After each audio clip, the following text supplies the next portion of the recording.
10, 9, 8, 7, 6, 5, 4, 3, 2, 1.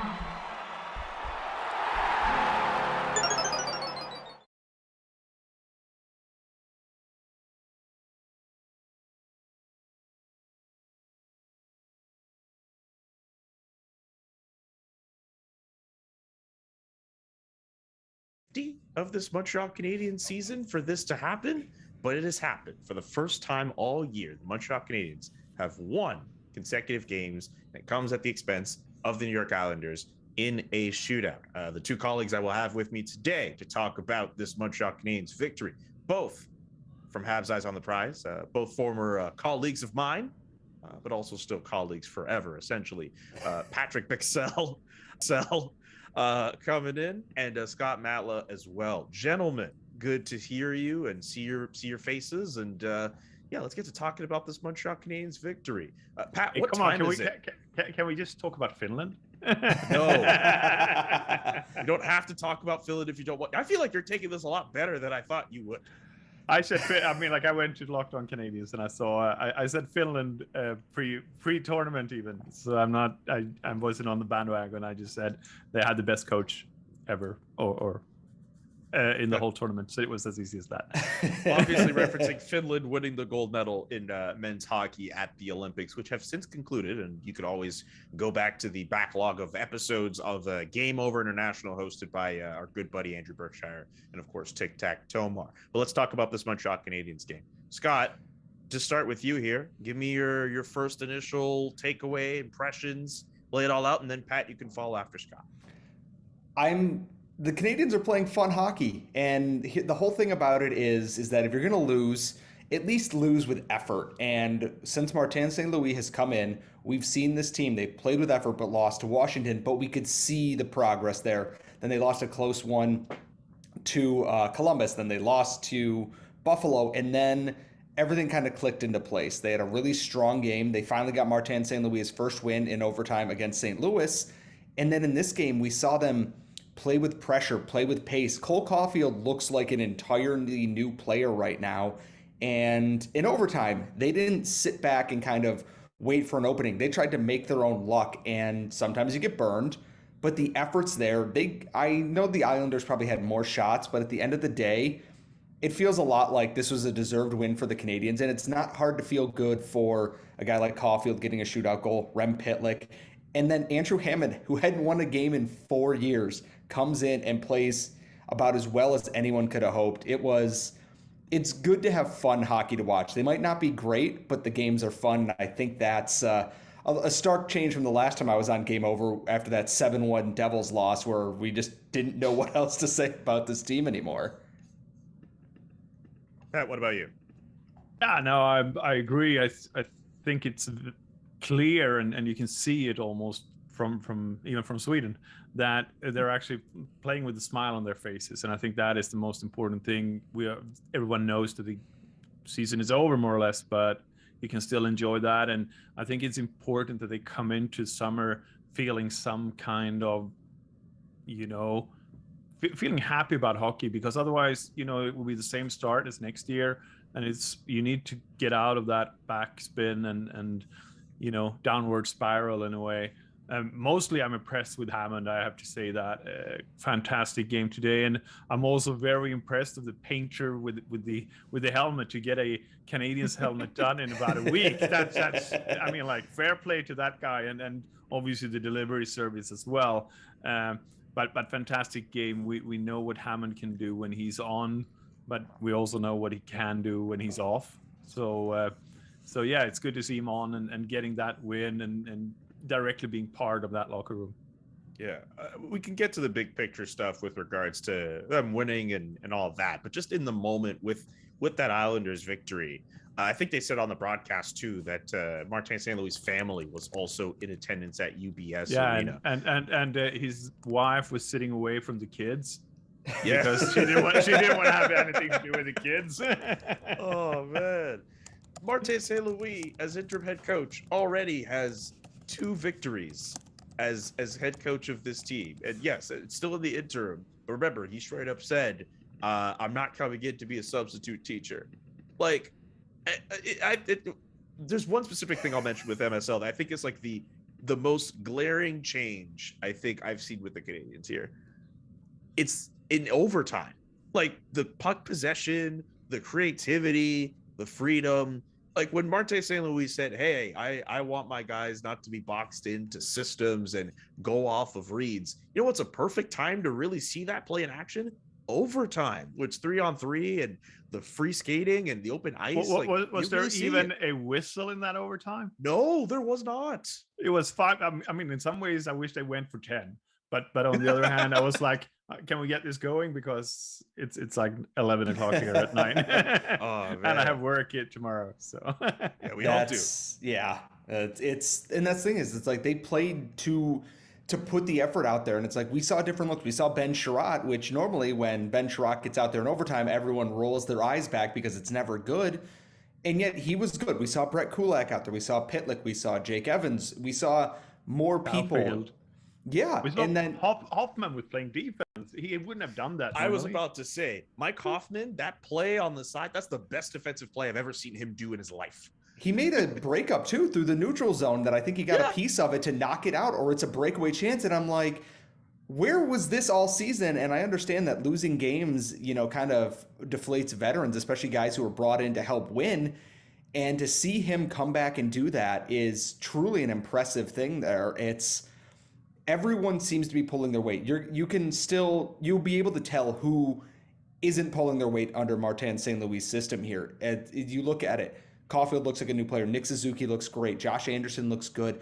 Even the guys who don't play a ton, that fourth line of Paling, I believe it was Lehkonen and Pezzetta, they don't play a ton, but the effort's there. I mean, Michael Pezzetta drew a penalty, looked like he scored a goal, but got the screen to allow Jeff Petrie to score a goal.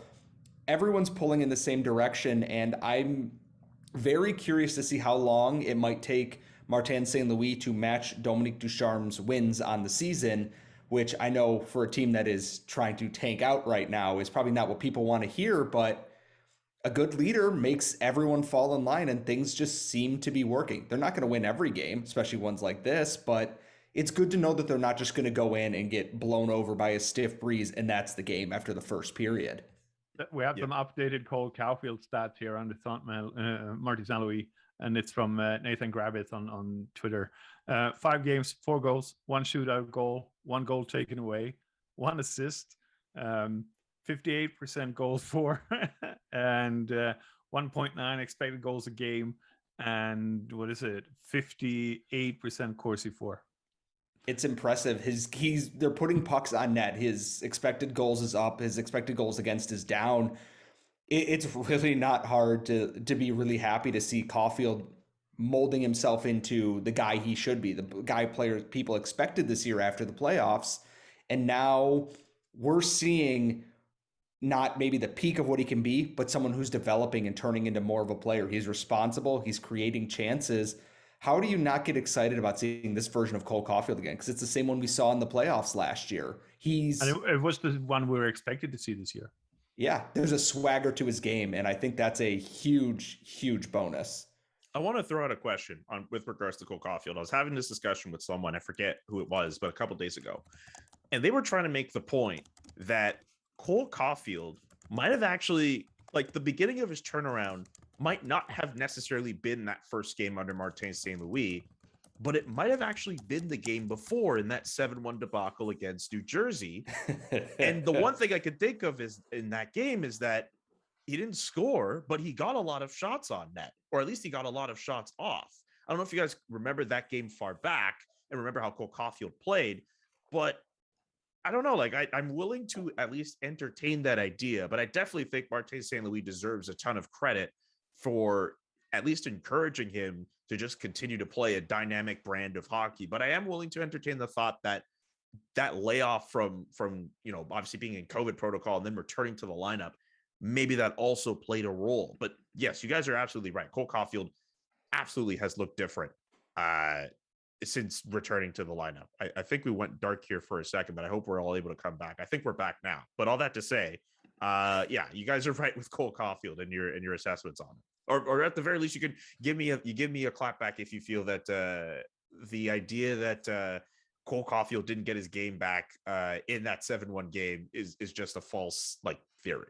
I'll be honest, I didn't watch that game. I've been on. That's fine.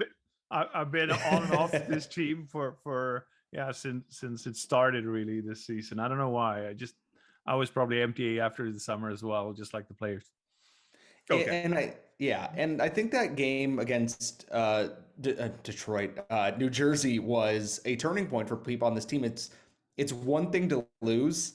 It's another to lose like that. And people who are used to winning and doing things like a Cole Caufield, like a Nick Suzuki, even guys like Josh Anderson who are full of pride, you get sick of it. And eventually you just kind of go, all right, things are changing. And then the coach comes in and it's Martin St. Louis, a guy most of this team probably grew up watching play hockey. And it's like, well, you don't take shifts off for that guy. He's a hockey Hall of Famer. You don't take shifts off or he's going to know. He's a coach and he's a player. He's been there.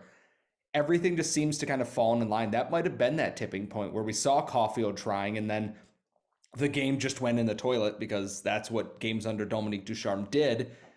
And sometimes it just, you got to bottom out, and maybe that 7-1 loss was the bottom and not the Minnesota Wild game or the Pittsburgh Penguin game or et cetera, et cetera.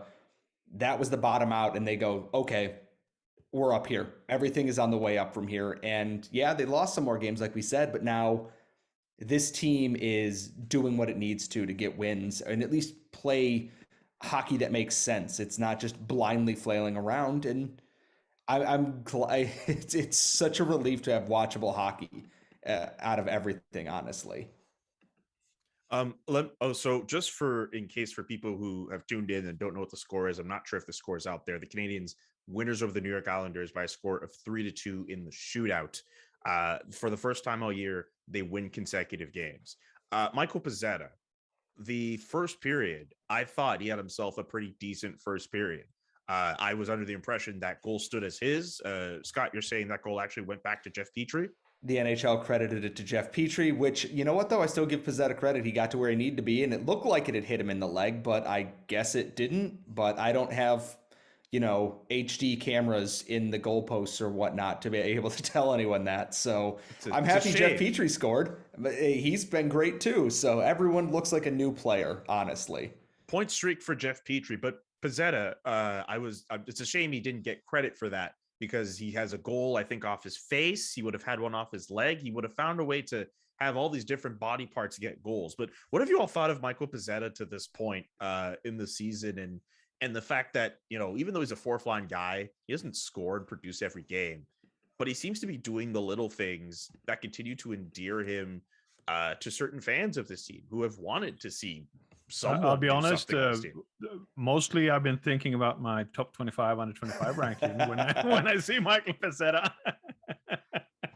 Please go in on that. Please go in on that for people who tune in and don't that you guys should be reading Habs Eyes on the Prize. But yes, the top 25 under 25. That is you've been part of that project. It's a massive project. I have been part of that. Yes, absolutely. And, it's great, and we try to rank all 40 or 40 plus players. You're gonna have quite a few wrong, at least in the bottom end of it. Normally you go like, I know these are the top end and I know these are the bottom end, and then you try to match everyone in between. And let's just say I think I had Deschamps and Pezzetta at the bottom of that rank, like bottom 5 in that ranking on my list. Jeez.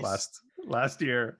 So yeah, I mean, like, it just shows how difficult it is to rank them, and you never know. You need that bounce to come in, and Pezzetta's really, he's really taken advantage of that situation that arose in Montreal, and where he got the chance to play, and it's hard to take him off that fourth line. He does what is needed on that line. Lekkonen is not the one driving to the net all the time, and probably shouldn't be either, according to me. You got Paling in there, and well, he's probably not going to be that guy either. So yeah, it's Pezzetta is there, and when he gets there, and even if he doesn't score with his leg, arm, neck, helmet, face, whatnot, kneecap, then he's there, and he gets to see, or he gets the others a chance to score, and I think that's the important bit, and that's what you want from your fourth line players, maybe. Pat, do you want the rankings for where we had Michael Pezzetta in our latest top 25 under 25? And I'm going to read across here: 41, 38, 37, 32, 35, 27, 29, 35, 26, 38, 39. And that was this past year. And that's out of 42.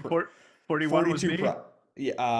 41 was Anton, actually. You had him at 29. So don't be too hard on yourself. You were at least a little more up on that. He is going where I ranked him when I was last there. I want to see if I could find a way to find my ranking or ballot or something. I can send it to you at some point. I have because Justin, the machine behind Eyes on the Prize right now, has everything saved for years. So if you need anything, I will send it to you in a DM.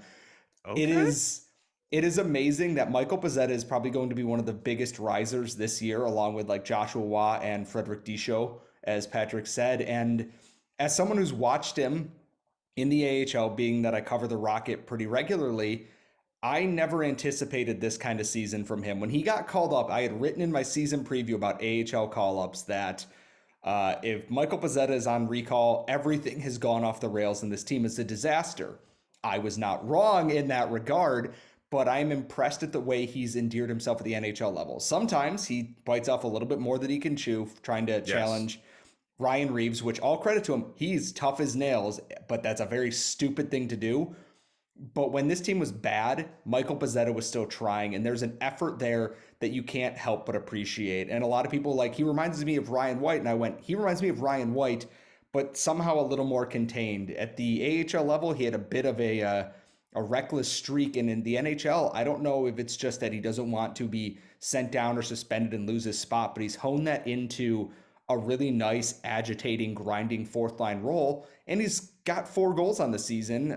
He had 5. They took it away from him, but it's really not hard to be impressed with Michael Pezzetta this season. And for a while, he was one of the few bright spots on this team. I'm really happy to see what he's turned into. And now I wonder, with the way this team's getting redone, is he here next year, or has he earned himself, a way out to a team that might need his services more? Is there a potential that there are teams that, because Philadelphia was apparently interested in him earlier this year. You look at a guy who can score goals, gets to the net, fights, tries hard, and just generally seems to be Philadelphia would be all over him. I'm surprised they didn't take him. He's the perfect flyer. He is the idea Philadelphia flyer. He's got the long hair, the greasy mustache, and he will fight anybody who's in front of him if they say the wrong thing. I'm really interested to see what is next for him, or if he can hold on to turn himself into an NHL regular next year, whether that be under Martin St. Louis, if he's here next year, or whatever coach does come in and fill that role. Yeah, that's what I was really thinking. Important here. Like when you look at development and stuff, and you have to look at New Zealand as a rugby nation who is 4.5 million people or 4.2, and they're the top nation in the world. I think the winning percentage for the men's rugby team is about 92%. That's of all games they play for on an international level, which is crazy good. But they have this, that you should never lose a player. They should always be part of the system, and you could call them up. So even if you want to go out and stop playing professionally at age 22 because you haven't gotten that game, go into the amateur leagues and then get called in. And Pezzetta is kind of that guy. He can be up for maybe 1 year, maybe 2, but he's done it. He's done it the hard way, and he earns the respect from everyone doing it. And it's also the tale that all the kids needs to hear. If you try hard, you're going to get there. You got Brendan Gallagher, we got David Deschanel as well, and all these other players that has come through the ranks of not the regular way, draft 2 years in AHL or in Europe and then into the team. It's good to see others succeeding in other ways, giving other opportunities. The very last thing I'll say about Michael Pezzetta, and then I want to talk about Ben Chiarot. The very last year I was part of the T25 under 25 was in the year 2020. And that year, Michael Pezzetta was ranked 40th. He was on the outside looking in on the top 25. But I ranked him 30th. And let me just explain something about my process with that, which I think was a little bit different than what everyone else kind of did for the website. I value a lot of, if a player was already playing at a pro level somewhere, that to me bumped them up. And Pezzetta at least had AHL games under his belt. And I know there are other guys in the system where they're playing in different parts of Europe. and they're doing all this other stuff, and that's great. But if they're not, I mean, I guess in my eyes, if they're not playing at the AHL, which is like the very next step before the NHL, if I'm trying to decide between a guy that them playing in the AHL over playing in like the SHL or in another league, that would be like a tiebreaker thing for me. So that's why I had Pezzetta as high up as I did compared to, I don't know, maybe like a Joni Ikonen another year. Remember him? Yeah, I had him last two times, or second to last twice, I think. Oh God! But yeah, poor man.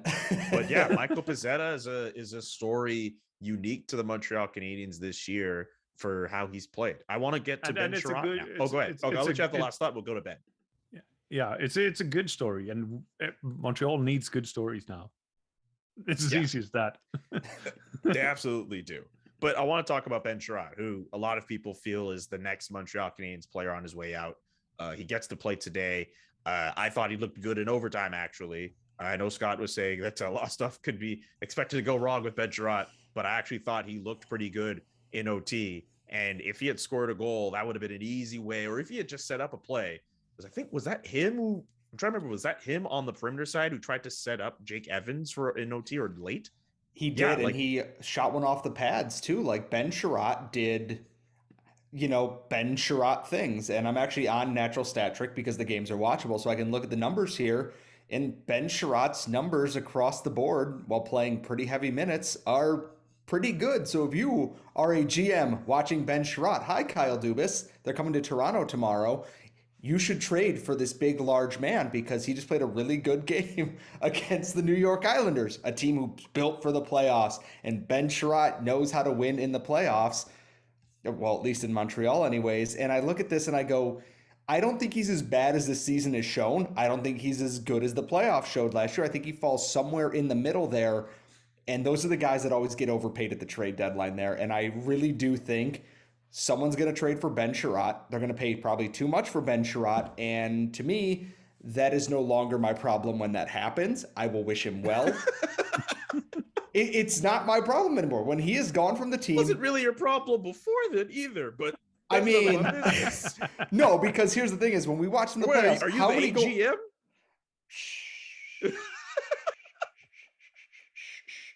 We don't, anyways. I'm going to operate under a pseudonym as the assistant GM in Montreal. So when we trade for Charles Hudon again, everyone's going to go, Scott's running the team now. That makes perfect sense. That would be the tell. I was going to say. Charles Hudon's back in the Canadiens organization again. And no one is shocked. Going to get outed on Twitter. Going to wake up and all my mentions are going to be blown up. But I think he's going to be a piece that some teams are going to be inevitably disappointed by if they try and put him in a role that he isn't fit for. You have him in a second pairing role and you manage his minutes well, like they did when he got to Montreal and he could play behind Shea Weber. That's great. But the thing is, this year, David Savard's another one. They've been playing above where they probably should be, and that just kind of stings in the end. I'm very curious to see where he goes because Toronto obviously just traded for Ilya Lyubushkin. St. Louis has been in the running. There's been a lot of smoke around New York. It's going to be really intriguing to see where he ends up and where he goes. I think he's gone by the end of this week, to be quite honest. Once the Rocket gets some of their guys out of COVID protocol and there can be some call-ups, I think we're going to see Ben Chiarot gone by the end of this week, once the Canadiens have a day off between games or so.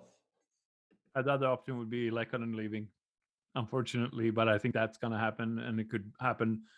One of those two is going to leave. I mean, like, those are the ones that are going to leave early. You don't want to get in on a bidding war right before the deadline. I could see a situation where both Lekkonen and Chiarot could leave at this point, just because of what returns both of those players could get. I'll say this about Ben Chiarot. I was having this discussion on another podcast with Justin Cuthbert, the Yahoo Sports Hockey podcast, which I believe that episode is out now. Here's the thing. A lot of people are really freaking out about the idea that the Canadiens want like a first and all these other pieces similar to the David Savard trade. Here's the thing. The teams that are going to be interested in a Ben Chiarot are likely playoff contending teams that hope to have a deep run in the Stanley Cup playoffs. And for those teams that do that, the first round pick that they have does not matter to them nearly as much as a team like, say, the Montreal Canadiens. So one thing people should actually really think about here, for a Ben Chiarot trade for first, if a first round pick is involved, it shouldn't be that big of a deal. It is from 17 to 32 anyway. Yeah, and if you're the Leafs, you should be aspiring to win the first round, go deep into the playoffs, and then have that first round pick be like 28th. The only reason why people in Toronto are freaking out so much is because they can't win in the first round and they think that pick's going to be 17, 18. But no, they should be. I mean, I get it. There's a situation where they end up against the Florida Panthers or some other team of destiny in the first round, and they do lose. But they could also win, and that first round pick could end up being later. And you know who could help them put themselves over the top? A guy like Ben Chiarot, who's gone through the rigors of a postseason and knows how to play that style that could help a team get over the top. I think. Am I right or am I wrong? No, I think you're right in that. And if I'm the Montreal Canadiens too, I think a lot of what returns in this Ben Chiarot trade is going to tell us where they're going to be, what direction they want to go. Because we look at the Calgary trade, they got a first round pick and they got Emil Heineman, and they got a prospect and a first. I don't know if they're going to get both of those things, at least a high-end prospect to go along with Ben Chiarot. And it's going to be telling. Call Heineman a high-end prospect or not? I'm not calling him a high-end prospect. The AGM speaks. I'm looking at it in that, because a lot of people have had it since it's been talked about from Pierre LeBrun and Chris Johnston, and that this is what is expected to be in there. And I think when we look at that Toffoli trade, it's going to lead people to potentially expect too much. And they might get a first and maybe a mid-tier prospect or a guy in the AHL who can't break through in that organization right now. And that might be okay for Montreal because they're going to need bodies next year, guys looking to earn a chance. Look at Rem Pitlick this year right now. Like we talked about Michael Pezzetta. This is a team where you can earn your playing time and try and prove that you belong here next year and a first. If they stock up on picks, it makes me feel like they're going to be a little more time here in their rebuild, retool, whatever we want to call this. But if they go out and get prospects who are on the fringe, like a Vitaly Kravtsov or a Nils Lundqvist, that they want to start and get back as soon as possible. Guys who can make that jump potentially or be ready within that next year after 2023 and this team is ready to go. I don't know if Ben Chiarot gets you that. If we look at, the draft coming up, I'm not sure that any of these players are going to go straight into an NHL lineup. I'm not even sure. I'm not even sure Shane Wright will. Slavkovsky probably needs another year in AHL or a top European league. As he was voted MVP in the Olympics, I can see that they want to start him in NHL, but I think, it's a smart move of going, take one step at a time. Don't try to jump the whole ladder in one go. Yeah. I absolutely agree with that too, is that with this, because we've seen it how often in the past with maybe Kotkaniemi and other things, that don't rush your future pieces. And I think that's something that I think Gorton has patience with. He, was in New York for their rebuild and where they're at now. And I think Kent Hughes, who's, been a player agent his entire career, definitely knows where he needs to be at now too. So I'm really interested to see how they progress with this. Because I think obviously Shane Wright, a Slavkovsky, or whomever, it goes in the top three besides Wright, is going to lead them somewhere. And if Shane Wright doesn't play in the NHL next year, that's just fine. It's not the end of the world here. Probably means you get another early first round pick as well. So exactly, you just take Michkov the next year, and it's even better. Like, you grab your two-way guy in a Shane Wright, who is a very talented player, and then you grab that guy with superstar potential in the next year, if possible. Load up on draft picks, load up on prospects, and you know what? You come back with an entire new version of the Montreal Canadiens when this team is ready to go. I want to get to a question that was thrown into the live chat. Thank you to everyone who's watching right now. And thank you for throwing in questions if they're there. I found one from Connor Kenny.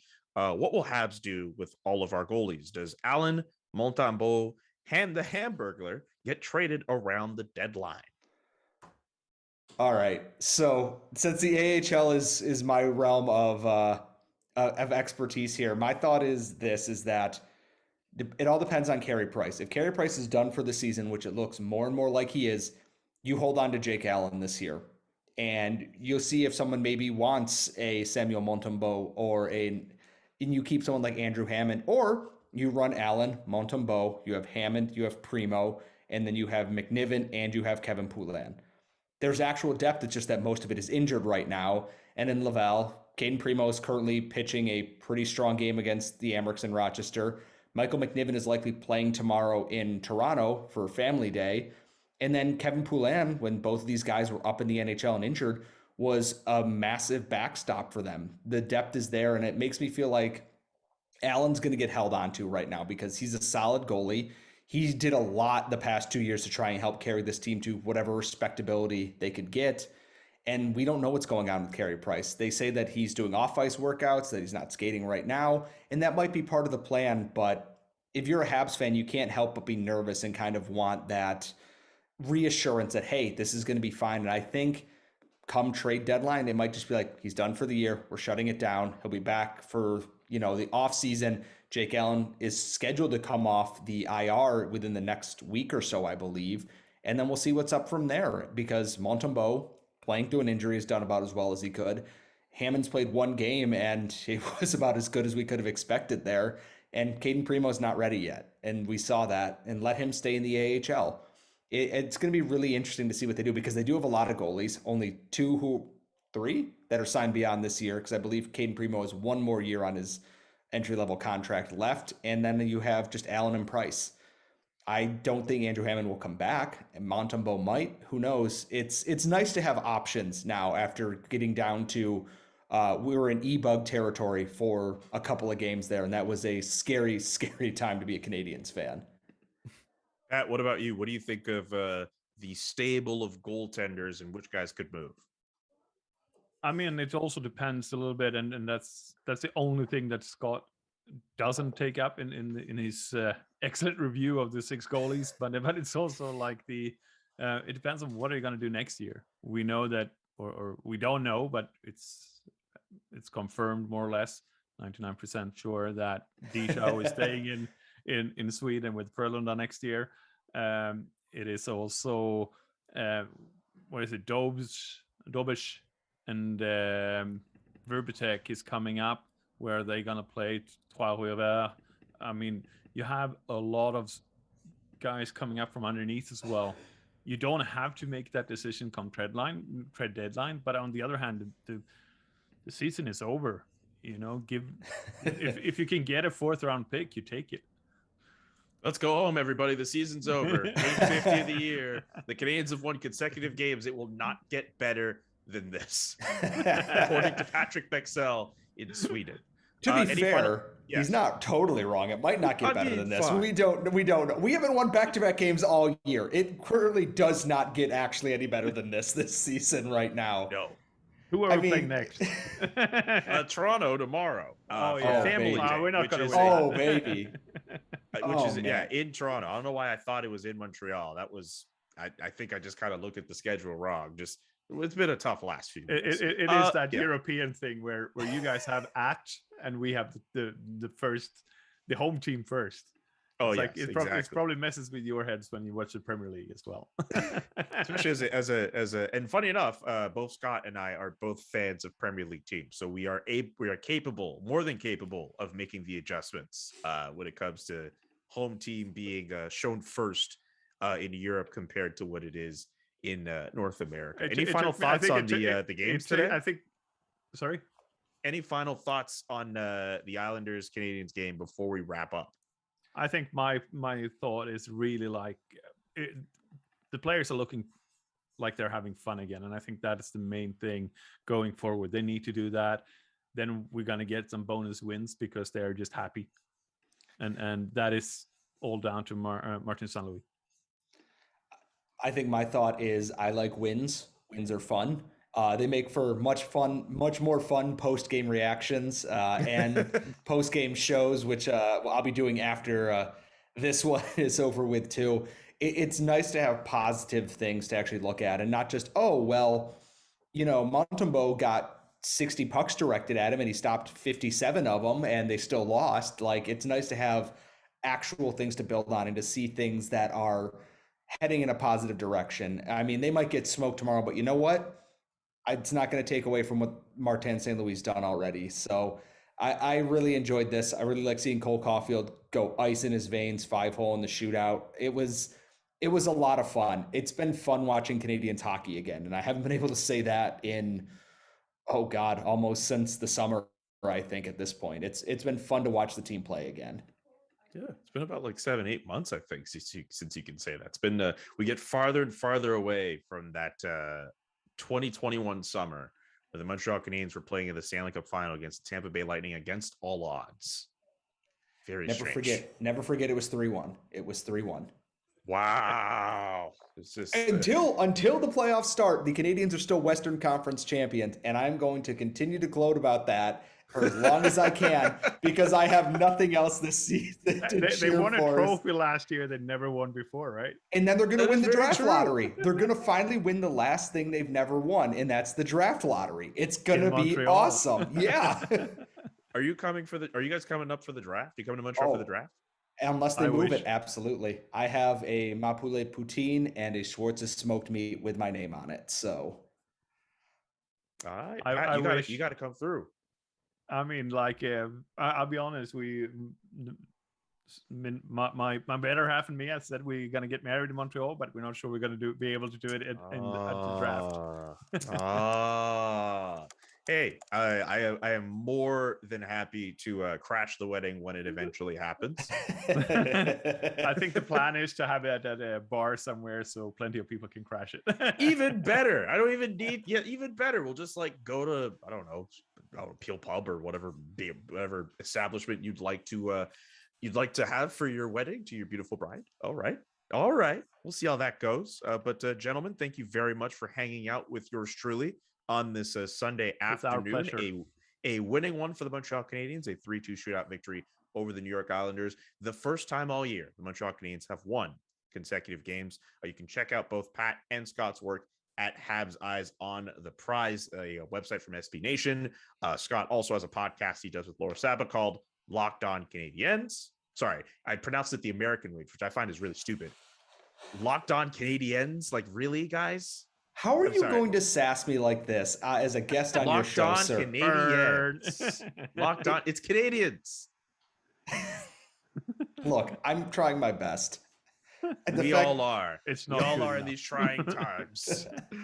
But yes, you can check out Locked On Canadiens wherever you get your podcast, but also you can listen to this podcast whenever we got the backlog of episodes on YouTube. You can check out the podcast wherever you listen to podcasts. I don't know when I'll be back on this podcast again, but it has been an absolute blast filling in for Andrew Berkshire while he handles his sleep schedule and, of course, Game Over International, which, of course, the Olympics are done now. So he'll probably be back to normal when it comes to his sleep. But I'm sure he'll be back tomorrow for Canadiens versus Maple Leafs on Family Day everywhere else except Quebec. We still have the day on. For Pat, Scott, I'm Julian saying so long and peace. And I'll be back tomorrow with a brand new episode of The Chris Johnston Show with